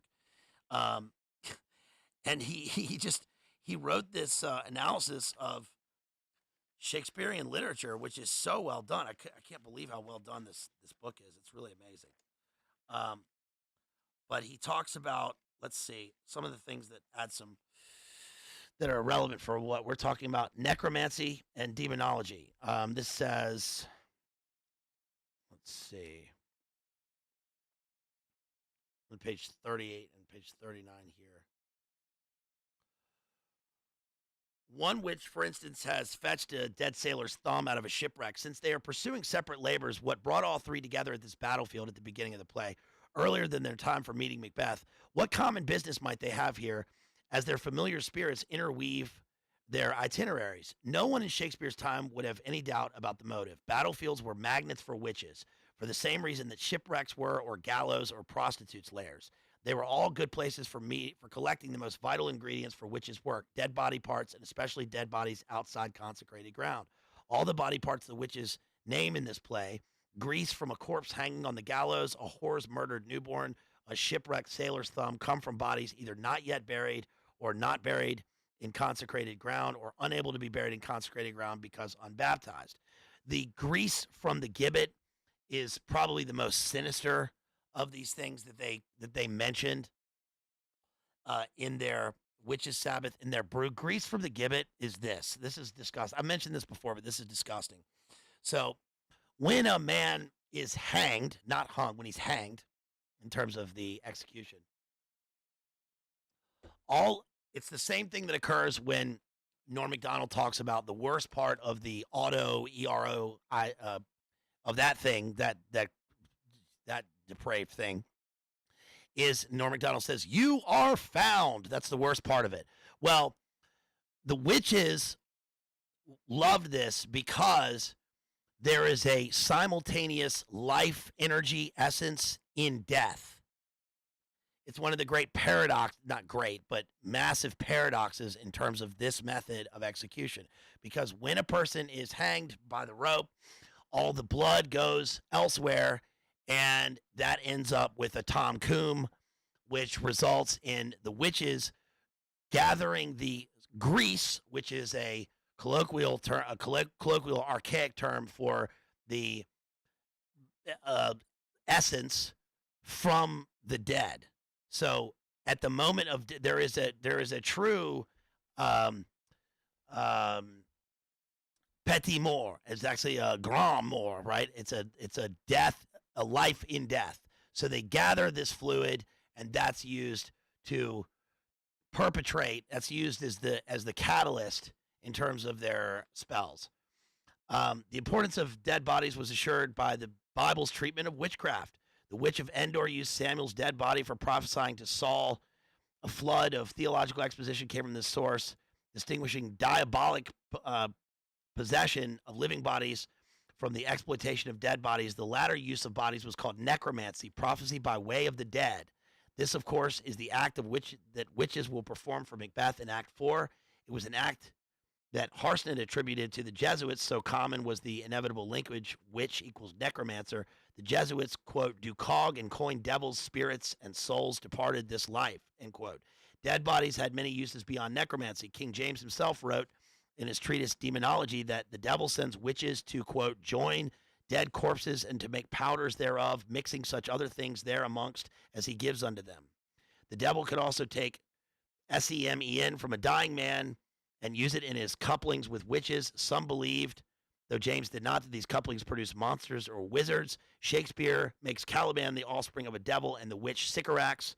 William Raleigh made Merlin the offspring of a devil and a whore. John Go To It.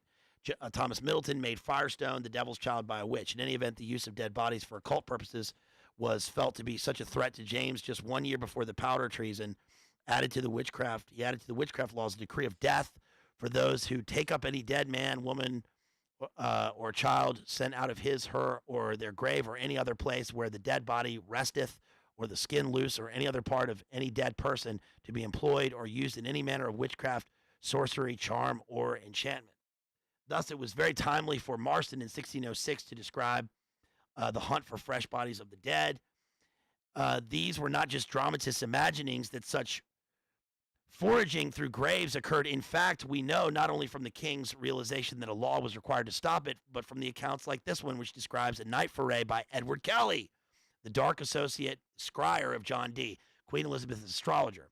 Kelly went on a conjuring errand for a man, along with the man's servants. In the first cemetery they tried, Kelly did not find a grave that was fresh enough for his purposes. So, this is quote, Kelly demanded of one of the gentleman's servants was the last buried in Low Churchyard, a church thereunto adjoining, who told him of a poor man who was buried there, but the same day. He and the said Waring entreated this foresaid servant to go with them to the grave of the man so lately interred, that he did, and withal did help them to dig up the carcass of the poor caitiff, whom by their incantations they made him or made some other evil spirit through his organs to speak, who delivered strange predictions. Kelly, had he been apprehended, would have been liable to the death penalty, as would his patron. Witchcraft was not just a matter of private concern, filling the law courts with complaints of hexes and love spells. It was a factor in affairs of state. Elizabeth's government showed enough concern when a crude image of herself was discovered that it called in John Dee, the master of occult lore, to prescribe protective measures. This baffled plot against Elizabeth was described by Decker, where a conjurer offers his servant against the queen. King James discussed such magic use of images in his dialogue. Elizabeth was also attacked with hellish potions, including the magic poison smeared on her saddle pommel by Edward Squire. There you go. There's another smearing of disgusting elements on her saddle pommel by Edward Squire, where she was attacked with hellish potions. Let's see.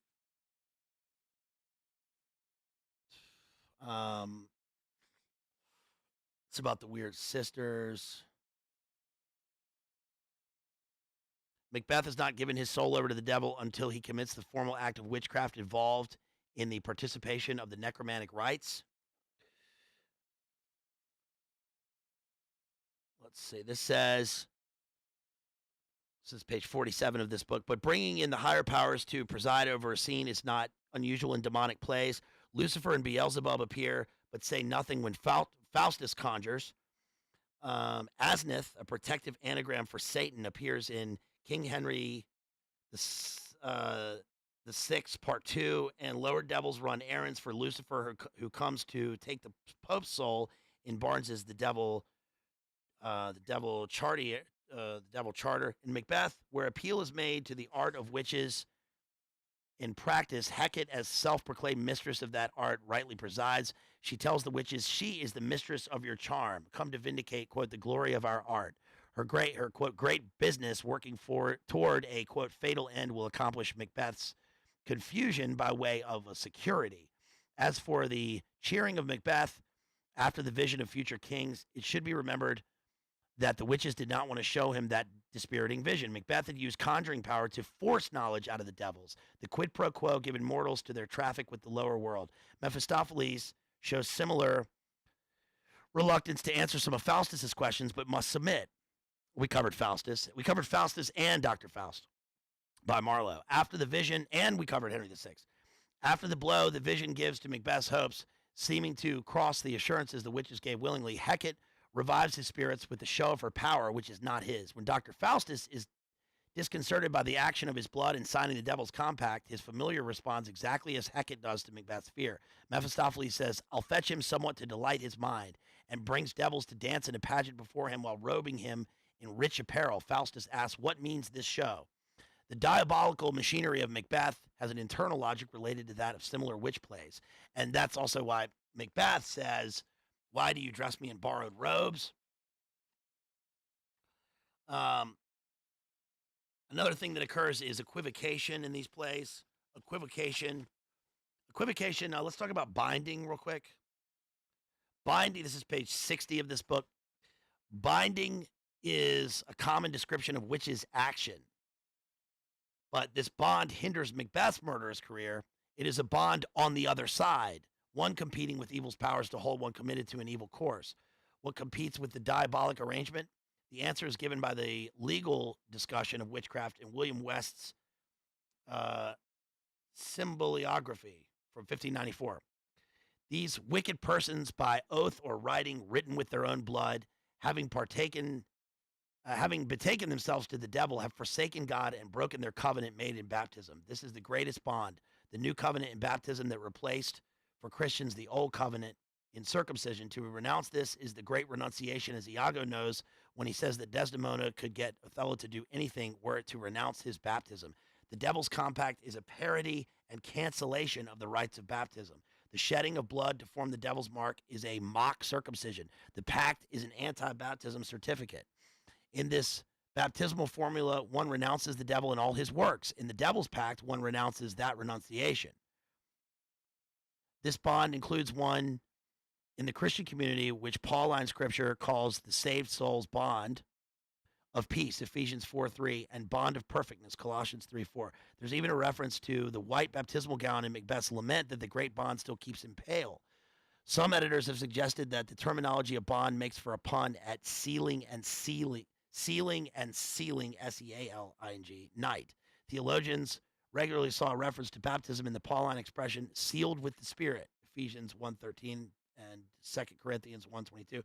Night, as the canceller of baptism, seals its followers with the devil's mark. When light thickens, the humors of darkness enable black forces to work. The devil's power is loosed at two moments in the Gospels: when Jesus is in agony the night before his crucifixion, in Luke 22:53, and when the sky is darkened, turning day to night at Jesus' death in Mark 15:33.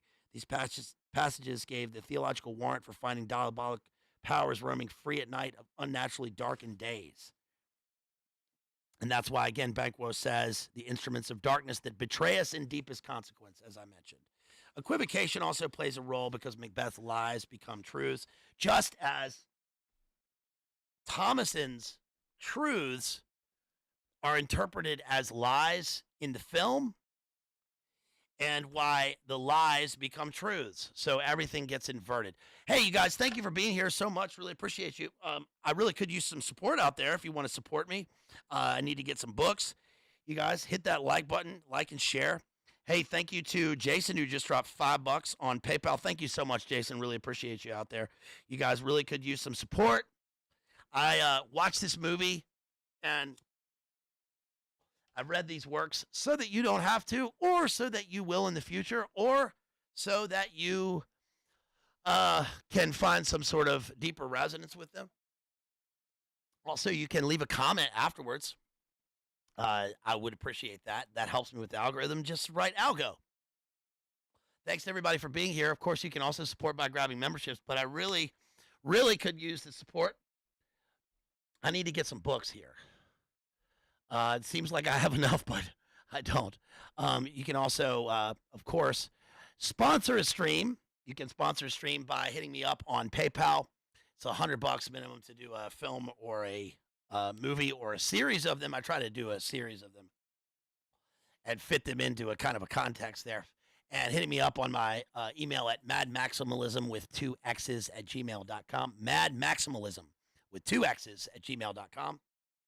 You can also hit me up on the links provided right here anytime. Really appreciate that. And so I hope you appreciate this return to Macbeth. If you guys didn't see, my very first stream on here was Macbeth. We kind of go back to that a lot. I've been saying the word a lot, so if that's your drinking game, then you must be sloshed by now. And I will be doing more Shakespeare soon. I will be doing, I just did, by the way, Shakespeare not too long ago. Remember in the Midsummer stream, I covered a Midsummer Night stream with that, but that was midsummer. Now we're getting into, we'll be in the mid-fall before you know it. So I need to cover some more Shakespeare here. Of course, Shakespeare has 37 different works, and we've covered a bunch of Elizabethan and Jacobean works, including John Webster and Kit Marlowe. But I got to do some more here, and I've covered over half of Shakespeare's but I need to do a full analysis. I'll probably go back and do another full analysis of Julius Caesar. That was one of my early streams. I need to do another one of that. And I need to do As You Like It and a bunch of other ones. But let me know what you want me to do. Christopher says the Macbeth was how I discovered BLA. Hey, thank you. Appreciate that. Really appreciate that. I've said that word a whole lot.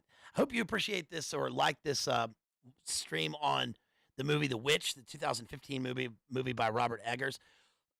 Now that we've sort of reached our apogee with the spooky season, let me know what other films you want me to cover as far as scary movies or spooky movies or whatever. I'm gonna try and get to see the new Francis Ford Coppola film. Of course, I've done a bunch of Coppola. I've done The Conversation, Apocalypse Now. We've covered that a bunch. Hey, support me so I can get out to the cinema and watch the new Francis Ford Coppola. I'll try to do a full, complete, deep dive breakdown of that film. I've heard polar opposite reviews as far as that goes. Some are great. Some are terrible. What was the movie I was just, I don't want to, I really do not like Joker, the movie. I don't like Joker, and I don't want to see Joker 2, but I now that everyone is hating on the Joker 2 movie, I'm kind of thinking, maybe I need to watch it somehow and see if it's worth. Maybe this is one that everyone deserves to not like. So I don't know. What do you guys think? You want me to take time to do that? I've also got streams coming up on Mothman and, of course, Enemy by Saramago. So I'll be doing that and the movie. That's called The Double. The book's called The Double, and I'll be doing Enemy with Jake Gyllenhaal, which I've covered in the past, but I need to do a full, complete analysis of that. What else? Do you want me to do Gravity's Rainbow? You want me to cover that? That would be a mega stream. That would take a while. So if you want me to cover Thomas Pynchon, covered just about all the Cormac McCarthy and all of the Don DeLeo. You can also check out my Instagram. Make sure you follow me if you're not following me on Instagram at Bazed Analyzer. You can follow me over there. Hey, Scipio. Yeah, follow me over there on Instagram. I just posted, it's gone now, but in my stories, a couple of the works I want to include in my published work, if I can ever get published, one of which is a poem about Scipio it's Scipio Africanus's diary on Hannibal that I got from Tacitus. It's my own lyric poem, but it's a diary on Hannibal. It's a one stanza lyric poem, And that book, which I want to get published, somebody is a publisher out there. Reach out to me, please, so I can publish my book of poems. And also, I'm working on 3 separate novels right now, if they can ever get published. One is Monarch, that's on that's on a Monarch mind-controlled teen assassin who becomes a serial killer mirror man. Another is a book I'm working on called West Hampton, which is a kind of sort of coming of age, slightly autobiographical book. And another, which I have not started yet, but I'm about to start working on, which I don't have a title yet. Well, I don't want to tell you what that one's about, but it deals with recent events, relevant events, and I think that it would be good. So I need to get published so people can read my books. They can read my poems in my book Runes that I need to get published, which is about megalomania in the third REICH Ulster and Imperial Rome, and my prose work. So that is hopefully what we'll lead on to. And I've got one big thing in the works that I can't wait to announce when that comes time, because that's already in the midst of happening. But in the meantime, please help me out. Consider supporting me through those links provided right there in the video description, in the channel description. And also, yeah, when am I going to read crispy slam poetry? And I really hope that people like this analysis. Please make sure you like it, share it, rewatch it. Help me get my numbers up. Wouldst thou like to live fergaliciously? I will guide thy hand. Dost thou like the taste of butter? A pretty dress? Wouldst thou like to see the world? Remove thy shift, he says. Listen to me very carefully, Mr. Corso. I think I do a very good Boris Balkan. It's not hard to do. Also, I realized somehow I heard the song Betty Davis Eyes in some movie I was watching, and I realized that what's her name that sings Betty Davis Eyes is just a woman's version of my voice. She's precocious. It's just my voice, but as a woman in the song. Have you noticed that? She's got Betty Davis eyes. It's just my voice, but she's a lady. which is very funny to me. I said that to my sister earlier, and she said, that's so funny because one of her friends told her that she sounds exactly like the singer of that song. And I thought, well, that makes sense. Yeah. So anyway, yeah, you can support me. Thank you for all those. Let me look at this super chats. Also, I think I got some support here in super chats. Thank you for the super chats, and thank you for everybody who's a member. You can also check out that stream. Hey, listen, Ersatz Aaron dropped $10 and says Gargamel. What's Gargimargos? What's that? What's that, Aaron? Are you talking about Gargamel? You talking about that dude? I knew a dude everybody called Gargamel. You talking about that Gargamel in Smurfs? I think the one Smurf. I heard recently that the one lady Smurf was not a Smurf. She was sent in as an infiltrator to try and do a Felix Springmeier MK beta on the Smurfs by Gargamel, but she ended up liking them more and staying. Is that true? I don't know. I don't know anything about that. I know David the Gnome. I don't know him personally. I tell you, I went into the bookstore, an actual physical bookstore. I went into the bookstore not too long ago, and there was a girl in there selling gnomes that she'd made. And I said, oh, these are gnomes? That's cool. And she said, yeah. And she said, will you buy one? And I said, I'll buy one if you can name the 6 different types of gnomes. And she was like, I can't even name one. And I was like, Siberian gnomes, forest gnomes, house gnomes, desert gnomes. She didn't know any of them. So I said, well, a good day to you, madam. I'm not buying your gnomes. It's not a very good story. Anyway, so yeah, please think about supporting me out there. Also, I had, hey, there's a Cash App right there. Somebody dropped a Cash App. Hey, there's $10. Hey, thank you so much. Let's see.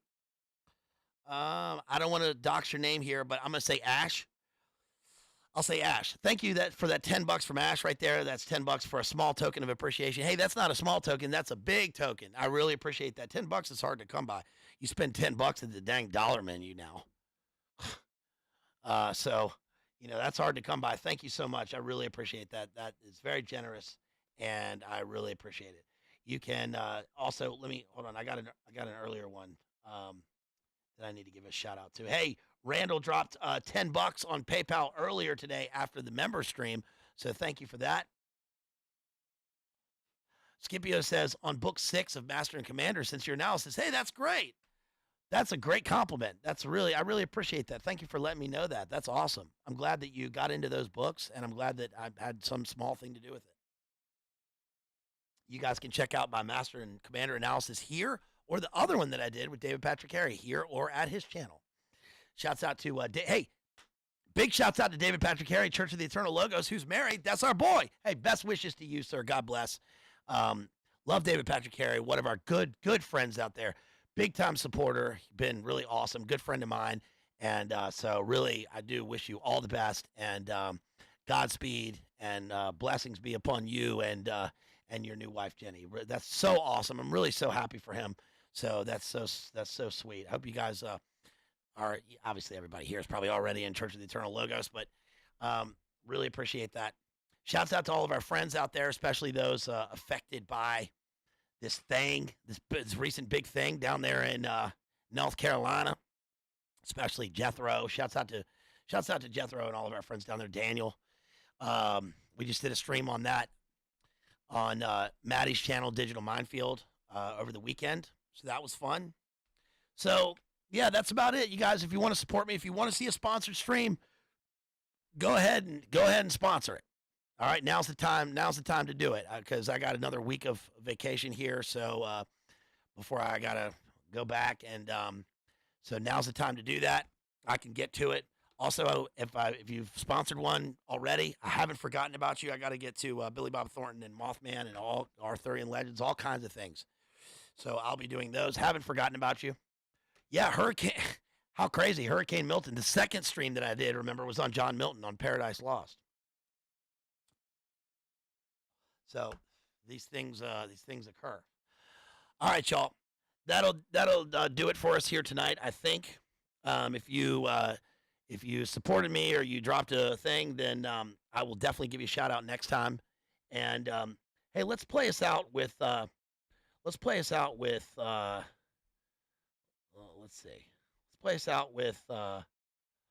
Sting, and they cut off his new album. Take it away. Here's Rooks G with Soul Crusher. This is this big one. You guys make sure that you pick up his music. Always got to give a shout out to Rooks G for letting us use his music. You can pick him up on Bandcamp, SoundCloud, I'm sure Spotify, iTunes, Apple Music, everywhere, and sub to his channel on YouTube too. He's our friend, so thank you so much. Everybody have a blessed night out there. Really appreciate y'all. Love you. Here's Rooks G with Soul Crusher. Let's go. That was The Witch, Macbeth, Devil and Tom Walker. We talked about Poe, Washington Irving. We talked about Hawthorne. We covered the whole gamut here tonight.